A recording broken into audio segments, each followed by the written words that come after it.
Hello दोस्तों, आज के इस नए वीडियो में आपका स्वागत है। दोस्तों, आज हम भारत से जुड़े हुए बेहद इम्पोर्टेंट ऑब्जेक्टिव क्वेश्चन करेंगे जो आपके एग्ज़ाम के दृष्टि से बेहद इम्पोर्टेंट होगा। सभी क्वेश्चन एनसीईआरटी और लुसेंट पर आधारित है और साथ ही प्रीवियस ईयर में पूछा गया है, इसलिए वीडियो को ध्यान से और अंत तक जरूर देखिएगा। वीडियो में आगे बढ़ने से पहले अगर आप हमारे इस यूट्यूब चैनल पर नए हैं तो सब्सक्राइब कर लीजिए और साथ ही बेल आइकन को प्रेस कर लीजिएगा ताकि आने वाला जो नया इंपॉर्टेंट वीडियो है उसका जो नोटिफिकेशन है आप तक ज़रूर पहुंच सके। तो चलिए देखते हैं आपका जो फर्स्ट क्वेश्चन है कैसा है।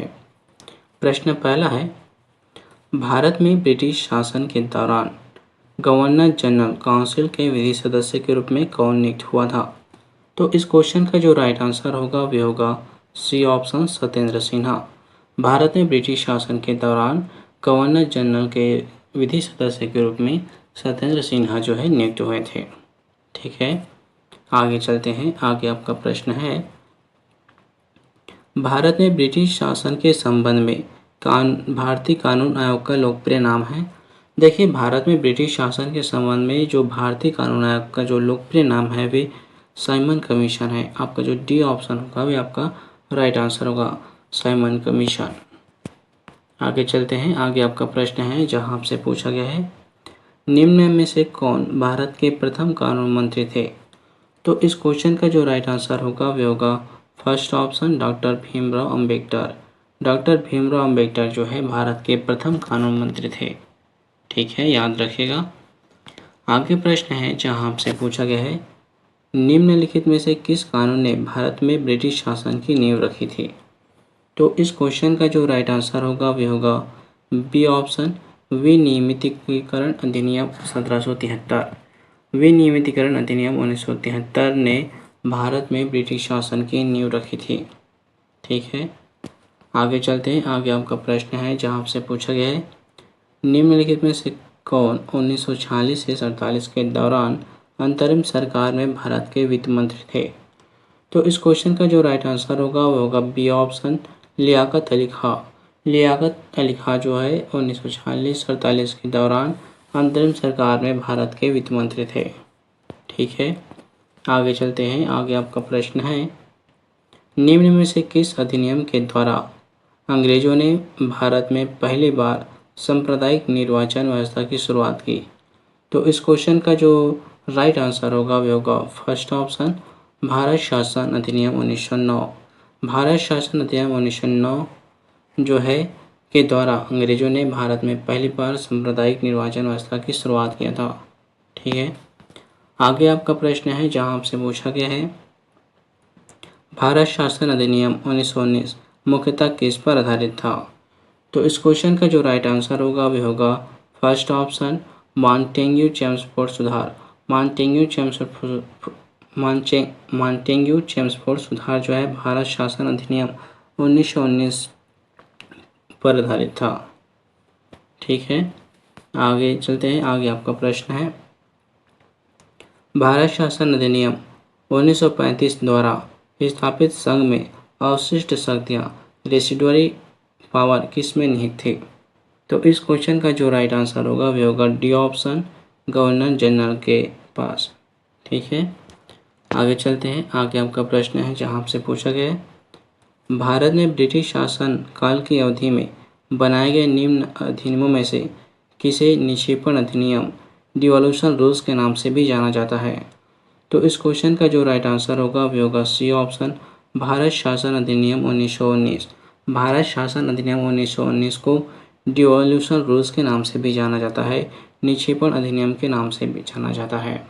ठीक है, आगे चलते हैं। आगे आपका प्रश्न है जहां आपसे पूछा गया है, योग्यता के आधार पर भर्ती का विचार सर्वप्रथम किसमें व्यक्त किया गया था?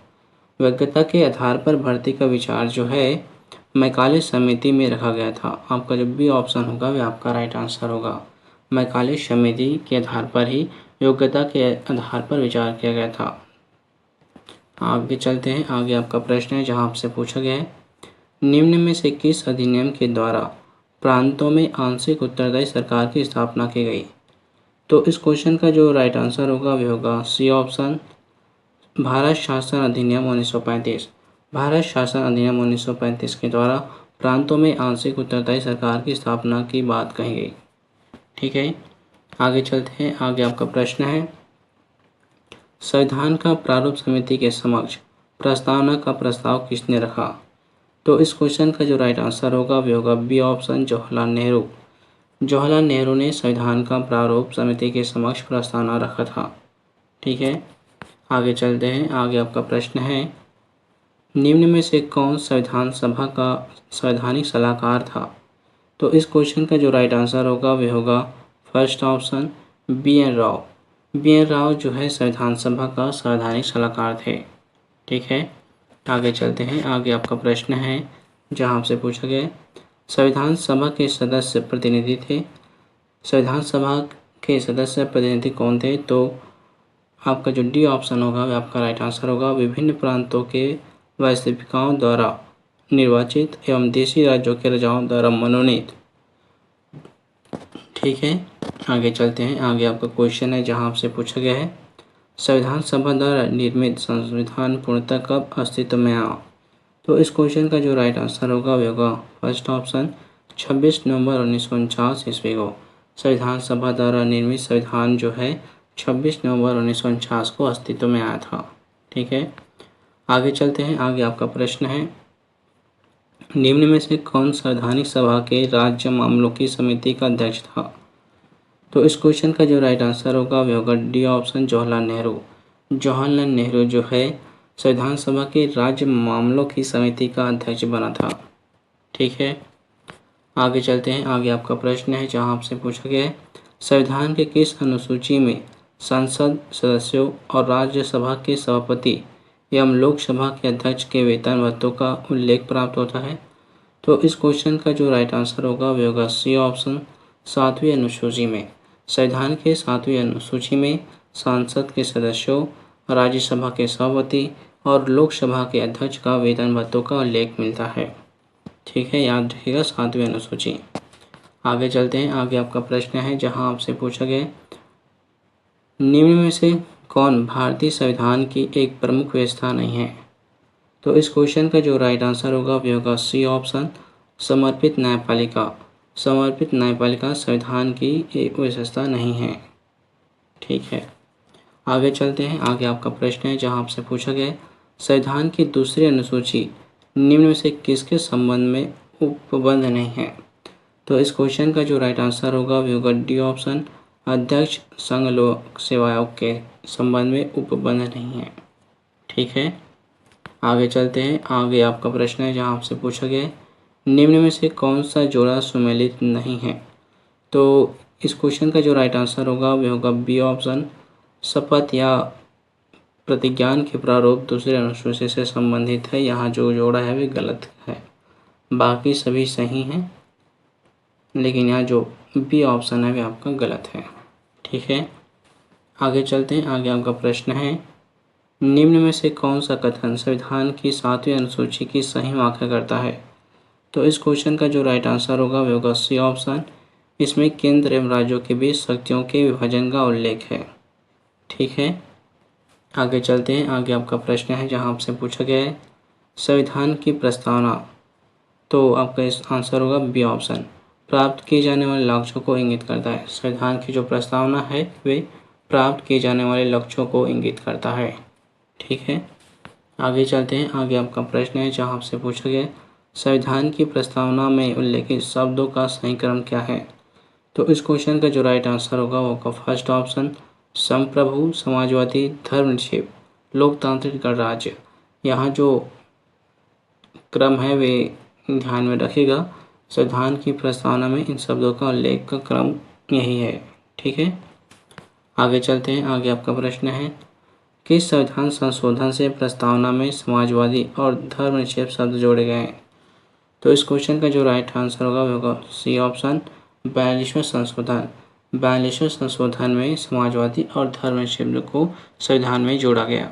ठीक है, आगे चलते हैं। आगे आपका प्रश्न है डॉक्टर बी.आर. अम्बेडकर द्वारा संविधान सभा में दिए गए अपने अंतिम भाषण में निम्न से किस शब्द को शामिल नहीं किया गया? तो इस क्वेश्चन का जो राइट आंसर होगा वह होगा बी ऑप्शन, नम्यता। ठीक है, आगे चलते हैं। आगे आपका प्रश्न है जहाँ आपसे पूछा गया है संविधान की प्रस्तावना का उद्देश्य किसे सुनिश्चित करता है। तो इस क्वेश्चन का जो राइट आंसर होगा वह होगा सी ऑप्शन, व्यक्तिगत प्रतिष्ठा तथा राष्ट्र की एकता एवं अखंडता। संविधान की प्रस्तावना का जो उद्देश्य है वह व्यक्तिगत प्रतिष्ठा तथा राष्ट्र की एकता और अखंडता का प्रतीक है।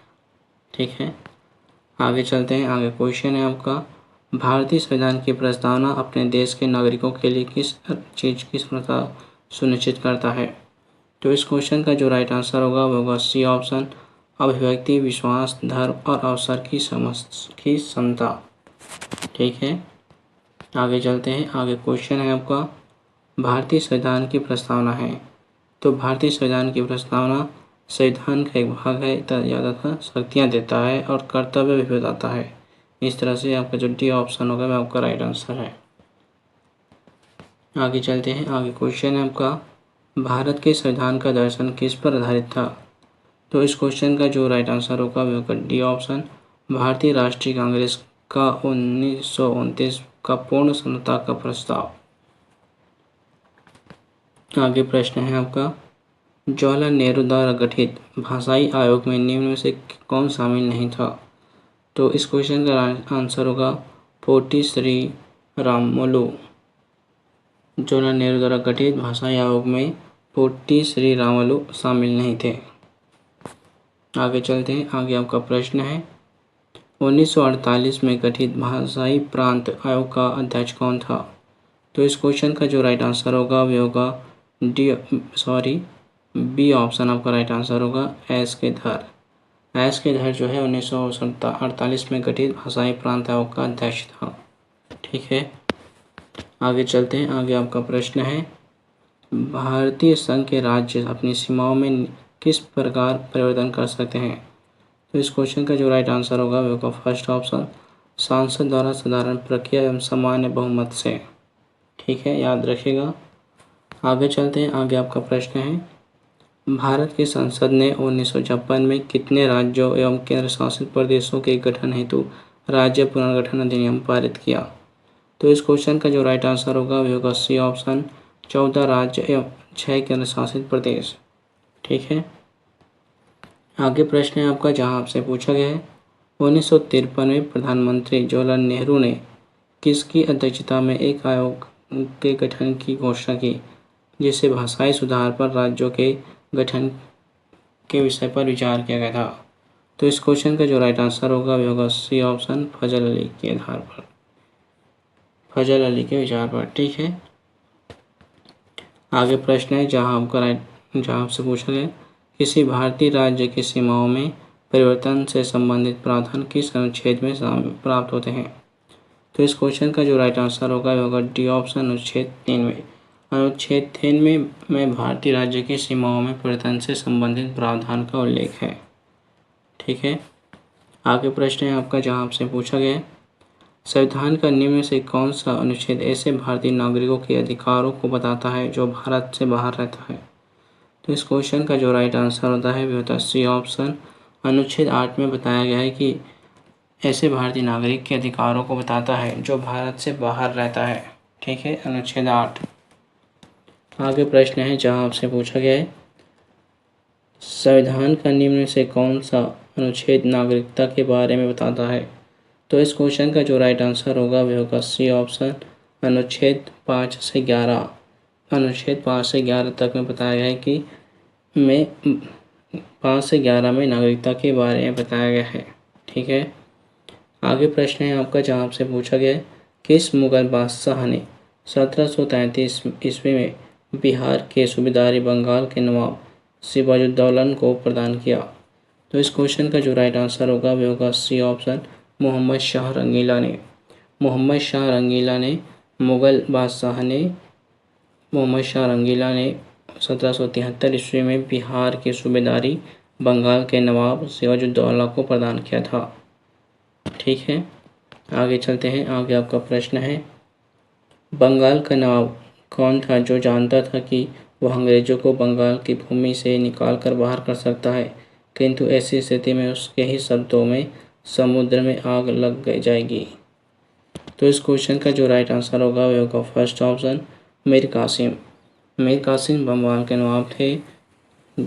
ठीक है, आगे चलते हैं। आगे आपका प्रश्न है, बंगाल के नवाब अली वर्दी खां का उत्तराधिकारी कौन था? तो इस क्वेश्चन का जो राइट आंसर होगा वह होगा डी ऑप्शन, सिराजुद्दौला। बंगाल के जो नवाब अली खां थे उनके जो उत्तराधिकारी थे वे सिराजुद्दौला थे।